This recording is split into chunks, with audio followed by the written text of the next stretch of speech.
Over 40% of the average American household's energy budget is spent on just a single task: controlling the temperature of your home.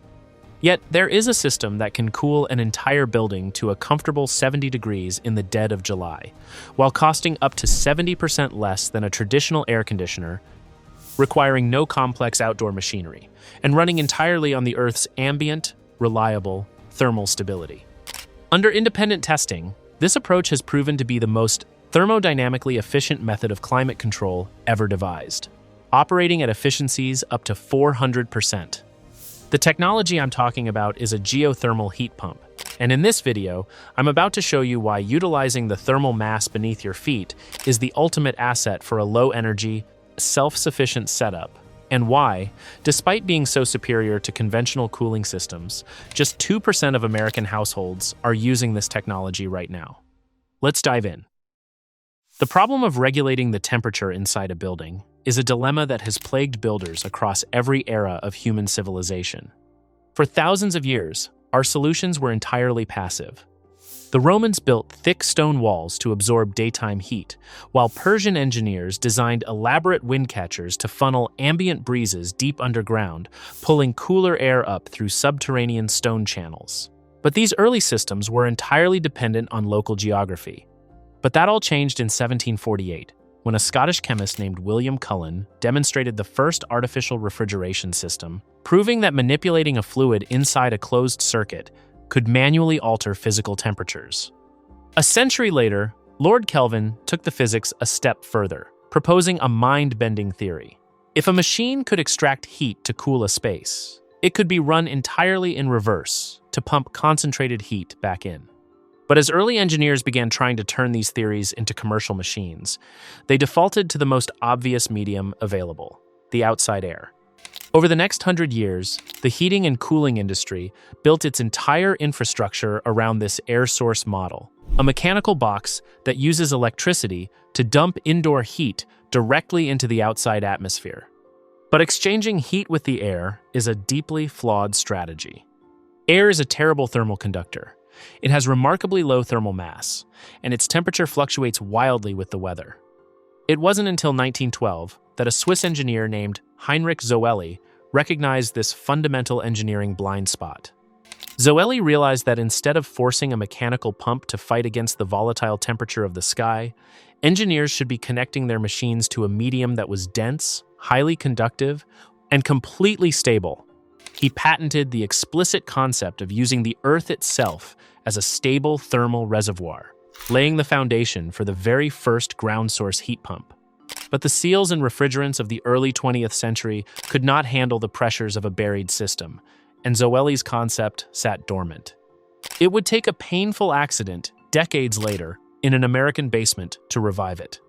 In the late 1940s, an inventor named Robert Weber was tinkering with a domestic deep freezer in his cellar when he accidentally burned his hands on the hot refrigerant line. Looking at his blistered fingers, he had a realization. The freezer was not just cooling food, it was acting as a highly efficient heat pump, generating a massive surplus of thermal energy. Weber ran a copper line from the freezer directly into his hot water heater and used a small fan to blow the redirected warmth throughout his house. Following this revelation, Weber scaled the concept up by burying copper tubing deep in the backyard, a simple but incredibly elegant design. He realized that while air temperatures can swing violently from 0 degrees in the winter to over 100 degrees in the summer, the ground just a few feet beneath the surface remained at a constant, stable temperature, usually between 50 and 55 degrees Fahrenheit year-round. And by pumping a refrigerant gas through the buried loop, Weber changed the thermodynamic equation. Moving heat into 100-degree air is an exhausting mechanical fight, but moving it into 55-degree dirt is a thermodynamic relief. This was a significant milestone for heat pump technology, but these early systems ran into significant issues, which prevented them from becoming widely adopted. The biggest of which was that water is full of minerals, and within a few years, the systems would choke on mineral scale, rust from the inside out, or deplete local water tables entirely. But the 1973 oil crisis forced the world to look beneath the surface again. Facing severe fuel shortages, Swedish engineers began aggressively iterating the design. The breakthrough came in 1979 with high-density polyethylene, or HDPE piping.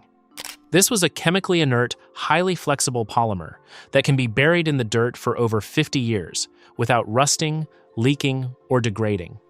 That single material transformed the industry and paved the way for the modern, highly efficient systems we use today. It allowed engineers to seal a mixture of water and eco-friendly antifreeze inside a permanent closed loop and circulate the same fluid through the earth indefinitely. Now, before we go any further, let's have a quick look at exactly how a geothermal heat pump actually works. Above ground, air temperature is a volatile, unpredictable roller coaster, swinging from sub-zero winter freezes to triple-digit summer heat waves.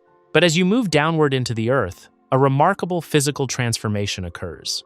By the time you reach 6 to 10 feet deep, the ground completely forgets the daily weather, anchoring itself almost exactly to the region's local annual average air temperature, which across most of North America sits between 50 and 55 degrees Fahrenheit year-round.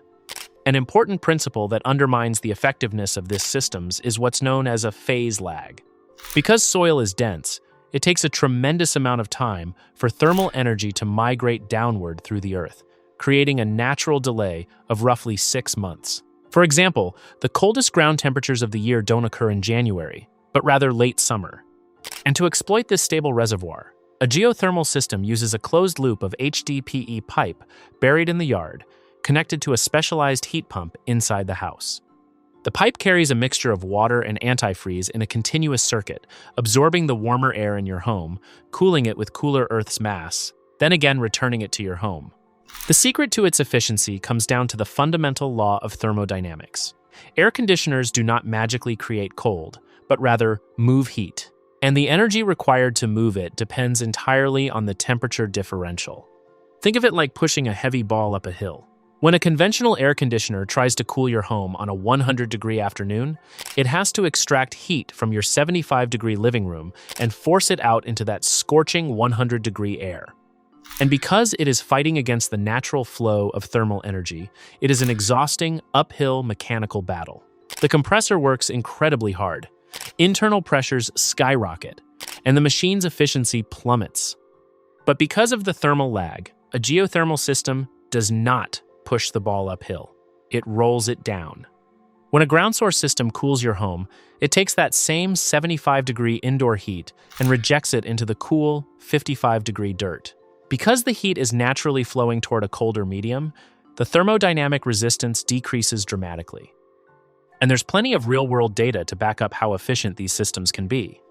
Under independent testing by the EPA, closed-loop geothermal systems reduce cooling energy consumption by up to 70% compared to standard air conditioning. The Department of Energy consistently classifies geothermal as the most environmentally clean and cost-effective space conditioning system available. And because the strain on the mechanical systems is significantly less, while also being less exposed to the elements, the lifespans of a ground system are much longer too. A standard air conditioner sitting outside under the elements has a working lifespan of just 10 to 15 years, whereas a geothermal loop buried safely underground is practically permanent, protected from weather, UV exposure, and physical impact. Manufacturers often warrant the buried HDPE loop for 50 years. And the operational lifespan of many systems is expected to exceed a century. Right now, over 60% of North American homes use forced air heating and cooling. The Department of Energy estimates that between 25 and 40% of the energy you pay for disappears entirely through leaking ducts, walls, and poor insulation. It's an inherently flawed system where every degree of indoor comfort is being purchased at the worst possible thermodynamic exchange rate, and then nearly half of it is leaking out before you even get the benefit of it.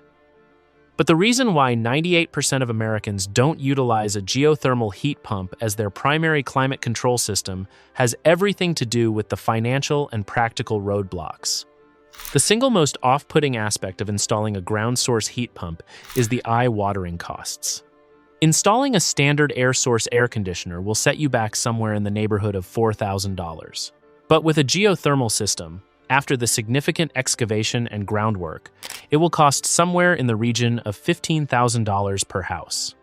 But that's just the starting cost, provided you've got the land space for a system that can lay the pipe horizontally and be dug out with a standard excavator.